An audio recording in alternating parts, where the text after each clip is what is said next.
Before we get started, just a quick note, spoiler alert. And we are adults, and I will try very hard not to use adult language, but this is the warning.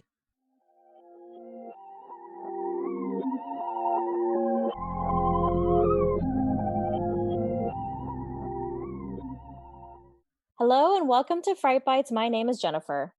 And I'm Sedina. Each episode, we will feature a short story or novella. You can read along with us by finding the full reading list posted on our website, lastlibraryonTheLeft.com, or our social media at LLOTL Podcast. And today we're talking about Hammers on Bone by Cassandra Khaw. It was published in 2016 by Tor.com. The official summary reads, John Persons is a private investigator with a distasteful job from an unlikely client. He's been hired by a 10-year-old to kill the kid's stepdad. The man in question is abusive, abrasive, and abominable. He's also a monster, which makes Persons the perfect thing to hunt him down. Over the course of his ancient arcane existence, he's hunted gods and demons and broken them in his teeth. As Persons investigates the horrible Mackenzie, he realizes that he carries something far darker than the expected social evils. He's infected with an alien presence, and he's spreading that monstrosity far and wide. Luckily, Persons is no stranger to the occult, being an ancient and magical intelligence himself. The question is whether the private detective can take down the abusive stepdad without releasing the hold on his own horrifying potential. Interesting summary. Yeah, I know the series wasn't necessarily your favorite, and granted, Hammers on Bone was super dark and I had some major issues with it, but all of that being said, there are some parts I truly loved. My very first note here is the dedication page hit super hard right off the bat. Did you read it? No, I didn't. Girl, the dedication page says, to all the monsters hiding in the world, I hope the children will skin you alive. To all the children in the world, let no one say you can't make your monsters bleed. And I was like, oh, snap! That may be my favorite dedication page I have ever read. I actually sat there staring at the dedication page for a hot minute and just letting it seep in and connecting with it, you know? Because I was kind of like, I could have used this energy back when I was 19. Yeah, see, I need that dedication page followed by the SVU bum bum. Like, that's something that Benson would say. Oh, that's powerful. I like that. Right? Ugh, I loved it. It gave me chills. It gave me chills listening to you read it because my whole issue with it was because it was so triggering because of the child. And oh man, things with kids really bothers me. So man, that's so good though. Like I'm just digesting it. It's so good. I love it.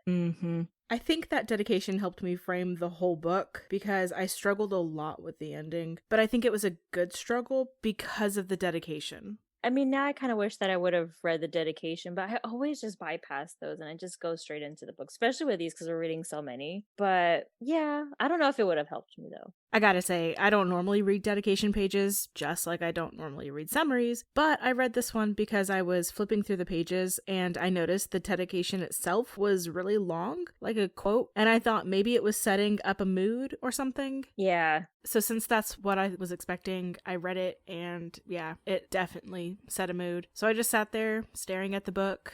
And I was like, I'm just going to sit with this for a bit. That's so cool. Now it makes me wonder if there was a dedication similar in the second book. I think the second book was dedicated to her father who had passed away. Okay, makes sense. Yeah. This one, I told Sedina, after I read it, I had to take a break from horror and recording the podcast way back when. This one was really tough for me to finish. But I do have some positive things to say about it because I always want to think positive about what we review. So I loved how crime noir this was. That really helped paint a picture in my mind, which probably was not the best thing going forward. But I did like that. And I felt like Persons, he reminded me a lot of Blade.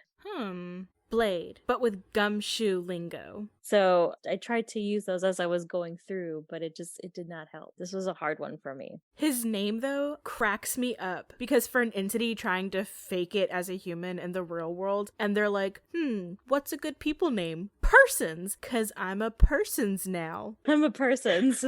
And first name John, until John Doe. Because I kept wondering, I was like, and for him to have been around for as long as he was, and Persons is the one. He didn't change it or anything. He stuck with it. it. And for how observant he comes across otherwise. I mean, he's a private detective, and still, John Parsons is good enough. He's also like, I like gumshoe, and I'm not gonna bother learning new idioms, because I have a vision here. Right, yeah. That's so funny because like right now I'm watching Vampire Diaries because I need something campy as we go through these. And the brothers, Stefan and Damon Salvatore, are using their same names from 184 years ago. I'm like, guys, you couldn't change it up a little bit? Be like, I'm Steve. No. We're going to keep our same names. You guys are dumb for vampires, but whatever. But whatever. This book was, I mean, we'll go through it. I'll let you lead since I don't have any notes. And I want to talk about something afterwards because I feel like we'll talk about afterwards. Okay, so aside from the dedication page, another thing I really liked about this book was that every working class man at the docks or wherever was set up to be a sicko in hiding. They were all your average blue collar working dudes, but they just were really gross and used the bro code to put up defenses when Parsons was investigating the stepfather, because he was a good guy. But their defensive bullshit was because they know that if one of them goes down, they could all be held accountable for their own actions. It's not that they really thought their coworker was a good guy. It's that they're all shitty too, and they don't want to have to face consequences. They're all culpable and cowardly, and that's some basic ass white male privilege. It was so frustrating to read. I kept thinking about how on And That's Why We Drink, they talk about how unassuming men are always described after their killing sprees as pillars of the community or good guys, but it's always from pillar to killer. Yep, that's what I was thinking of every time these chuckleheads were like, no way, he's a good man, he provides for his family. And I was like, that don't mean shit. That does not mean anything. It honestly just made me more sure they all had the same excuses because they had the same abusive behaviors at home. That's why they were protecting this one dude, because they know if one of them goes down, they can all be held accountable. Yeah. It just, oh God, we see it all the time. We see it all the time in the news. We see it all the time in social media, in person. It just, these type of individuals are the type of individuals that make me sick. Yeah, especially when they band together and take it so damn personally when one of them is getting called out for their abusive behavior. It's super suspicious and makes me wonder, why are you acting like they came for you? There has to be something there. Yeah, there has to be. Because inadvertently they're trying to protect themselves. And it's just like, we know, we see you. And I think the thing that really got me was their whole defense of, he's hardworking, he provides for his family. As if that gives him any permission to abuse his partner and her children. It doesn't make any damn sense. You can be a hard worker and provide for your family while also being a supportive, non-abusive partner and caregiver. Yeah, you sure can. Just because you are supporting your family doesn't give you the right to abuse your family and berate your family.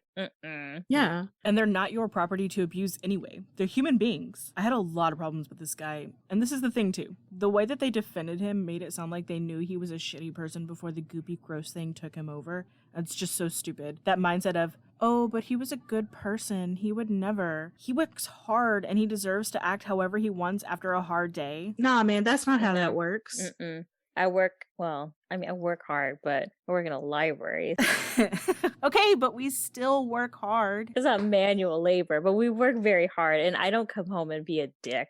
Right. I've worked in manual labor, retail, and food service, and maybe I caught an attitude once in a while, but I never once came home with intent to make the people I've lived with miserable. And that whole outdated thought of the head of the household making the money, because there's still some things today that you'll see in more traditional families where like the females will go out and make purchases and then they've got to hide them because they don't want the husband. Just that kind of stuff like bothers the hell out of me. Just no thank you. Ugh. I really hate when people use the excuse like, oh, well, their job is just so stressful you wouldn't understand. So maybe they drink a little at the end of their day, but the person they are when they drink too much isn't them. That's a different person. So whatever they do when they're inebriated is excusable because that's not who they are. Nope. Just nope. Stop using intoxication for bad behavior. It's not an excuse. To me, it's almost like an illumination of who that person really Mm. is, right? When I drink, this is what happens. When I drink, I get very chatty and I get very lovable and I start to sing. Wait, you sing? Listen, I'm not proud of it, but I do it. So I do some things that are just, I'm just a very bubbly person inside, but I don't let that out except when I drink. And when I drink, that's just what happens. Same. I can come off very brusque or abrasive, and I absolutely have full-blown RBF. Mhm. But when I'm drinking, I can be pretty giggly or chatty. But even so, I still have a lot of self-awareness, even after a few pictures, and I know not to be a shithead. Right. Yeah. Like I'm not, listen, I have drank to the point where I forget what happens, but I have not been told that I was a bitch. You know what I mean? Like Right. the last time it happened to me, which is years ago, they told me like you offered to make truffles for a gay couple. Like you added people on Instagram. Like, you know what I mean?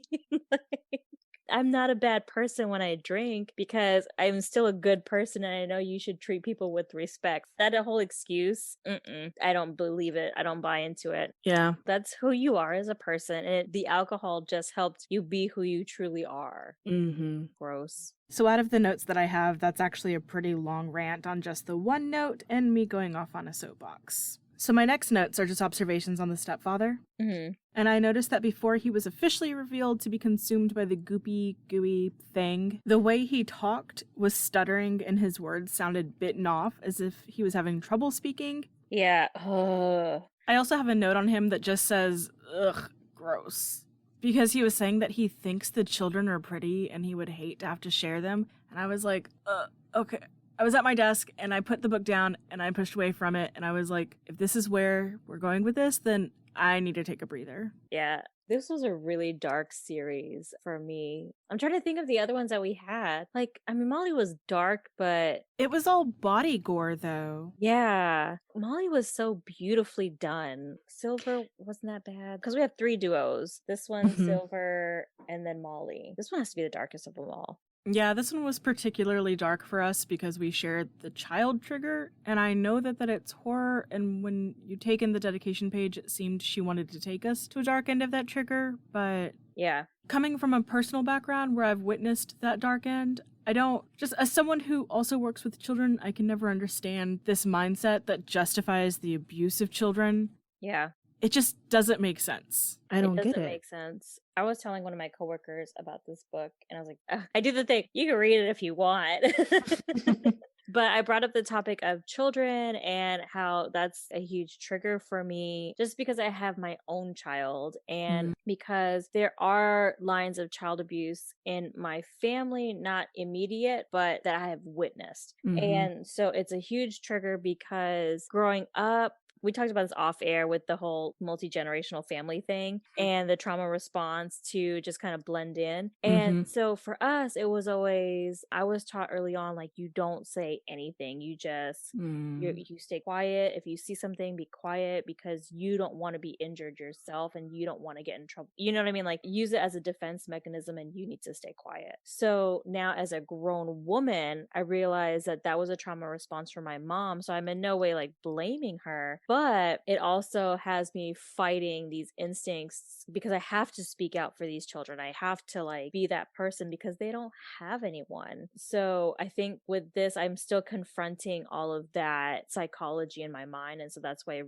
really hit me hard. And so I was telling this girl about it and she was like, oh, like the pedophiles that are trying to say this is how they were born, fighting for Yes. rights and stuff. I was so horrified. And I was like, no, kids are kids. They are not your sexual objects. They are not to be sexualized. They are just children that are going to grow up and as adults one day. And it's our job to protect them as much as possible.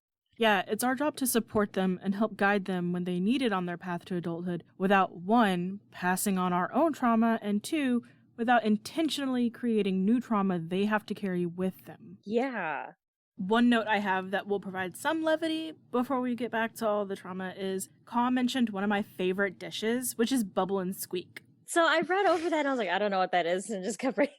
It's yummy and starchy and it's delicious. It looks like almost like oh, I lost the name of the dish, but it's almost like a pancake? Yeah, it's like a latke, but with cabbage too. And it got its name because while you cook it, it bubbles and squeaks. That is so cute. Girl, it's so good. Okay.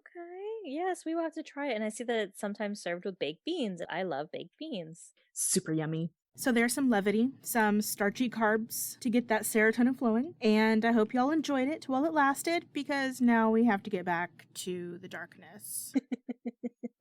So John Persons, the private detective, like the summary said, has been hired by this child, Abel, to kill his stepfather because Abel fears for his and his little brother's lives. But John Persons wants to investigate the stepfather first and see if it's just a normal domestic, or as normal as a domestic can be, and maybe get the authorities involved or something else. Yeah. But after interviewing him and his coworkers, he realizes it's more serious than that and more up his alley in otherworldly monster kind. The docks they all work at are infected with goopy Cthulhu type things with lots of eyes and mouths, and he's like, oh, this is a job for me because I too am a goopy monster thing. Hey. That part I did like. He's like, yes, I can deal with this. And it all accumulates at the end with John Persons going back to the house. It looks like he's minutes too late. Children are missing, and whatever the stepfather was incubating has hatched. Persons does battle with it, blah, blah, blah. But it ends with the revelation that Abel was directed to John Persons by another goopy thing and its followers, a godlike creature mining for more cultists, and it took advantage of Abel and his plight. The god thing and her followers convinced Abel to give them his soul and his brother's for protection, and Abel chose the fatalist god cult knowing it wasn't a good option, but it felt it was his only option as the adults around him, like his mother, failed him. What bothered me the most about all of this was that should not have been Abel's choice to make. If anyone should have cut such a crappy deal with their own lives, it should have been the mother. Mm-hmm. I took it so personally because I made some solidly bad choices when I had custody of my sister. Yeah. But none of the choices I had were good. The few legal options I had were already exhausted or had outright failed us. Yeah. But when I made a conscious choice to take a bad deal, it was only with the absolute knowledge that my sister remained ignorant of the choice and safe. And reading about Abel just bummed me the F out. Yeah. That's what wound up bothering me the most, that in order to protect his brother, Abel damned him to the same evil he chose for himself. My heart was broken over Abel. It was really hard. Really hard. So this one brought a lot of psychological stuff up for me because I told Sedina, because we met at Starbucks and we had coffee, and I was like, listen, we consume two different types of horror. I use horror as a means of escape. So when I say that, I use horror to escape the psychological issues that I'm definitely dealing with. And so for this one, the mom triggered me. The kids triggered me too because I always want to protect kids, but the mom triggered me as in like how far you would go for the person you think you love, you know? And I say that because my daughter's dad, to this day, I cannot say that I don't love him because I mean, I do. And before him, there was a guy that I was with who died, and that relationship never got like its proper ending. And so that relationship messed me up. Like I'm still messed up from that one. There's no resolution for that relationship, right? We could never resolve it. So when I met Aurora's dad, he loved some dark parts of my soul and some unresolved parts of my soul that I think that I'm still holding on to. And so I kept thinking like, how far would I have been willing to go to be with him to where it would have injured my child? And so I always think about that because I was in therapy when we were talking about this and talking with my therapist about how, you know, I always want to leave the door open for him so like he can like be in her life, and I always want to communicate with him and tell him like, hey, this and this and this. And she's like, why? She was grilling me hard about this because I needed to hear it. She's like, why do you always want to leave this door open for him? And I was like, I don't know, because a girl needs her dad. I don't know. It would be nice for her to one day have it. She's like, but he's being so wonderfully consistent and not being there that he's not causing like other issues for her, you know, which completely get, and I actually appreciate. And she goes, it's something to do with you. Why are you keeping the door open for him? And then I read this book and I was like, oh God, Jennifer. I am this mom because I think unconsciously I was keeping the door open and being overly nice to this guy. Mm, And I think it was because a part of me always wanted that relationship to one day come back and leave it open. And so I was like, what was I thinking? Like, oh my God, y'all. Like, I stopped reading horror. Like, wow, I didn't realize that's what set you off and why you stopped reading it, but I get it. it was tough because I could have easily been that mom, right? And like Mm, for the sake of someone who loved deep, dark parts of me, I was willing to let them back in, knowing full well that they've done damage to my kid. yeah. And that's not an issue now. Like I've gotten over it. And I did buy this book. I bought it and it's on my shelf, but it's on my shelf as a reminder as to who I cannot be. Yeah. So as much as I say it was hard, it's still good. I learned something from it. So I can't say anything bad about it. You know, I'm happy to hear you say that because I think that the more we do this podcast and the more we get to know each other and our horror preferences, I feel like in just less than a year, you've had some big moments of self-discovery because of the horror that I was all innocently like, oh, this will be fine. It's good. And for me, it's just so casual. Yeah, so casual. So I'm like, did I be worried? Bubbly about it too, right? Like, Right. like that's the thing, y'all. Sudina she tells you she's like standoffish. Nah, she bubbly as fuck. Like she does not wear pink, but I almost imagine her wearing pink outfit, chewing bubblegum, and like. And then that's how I reel you in, because then you take my suggestions and you're immediately like, oh no, this is deeply traumatic. This is deeply traumatic. Yes, so deeply traumatic. She's campy like me. Listen, guys, I'm so campy horror. That is my thing. But it's because it is an escape, right? Like I don't have to really think too much. But you're so campy in your heart. You don't even realize it. I have a reputation. You just like psychological stuff. And I'm just like, Oh, yeah. yeah. Yeah, I want to learn something every time. So I need to feel slightly triggered or I don't want it in my horror, which sounds so much more problematic now that I've said it out loud. We were talking about something and you're like, I'm going to be bored watching like slasher stuff. I'm bored. And I'm like, but why though? Because I won't be triggered. I get it. And with those fairly exposing statements out of the way, I guess we should say that we are done for today. Yeah? We'll see y'all tomorrow. Bye.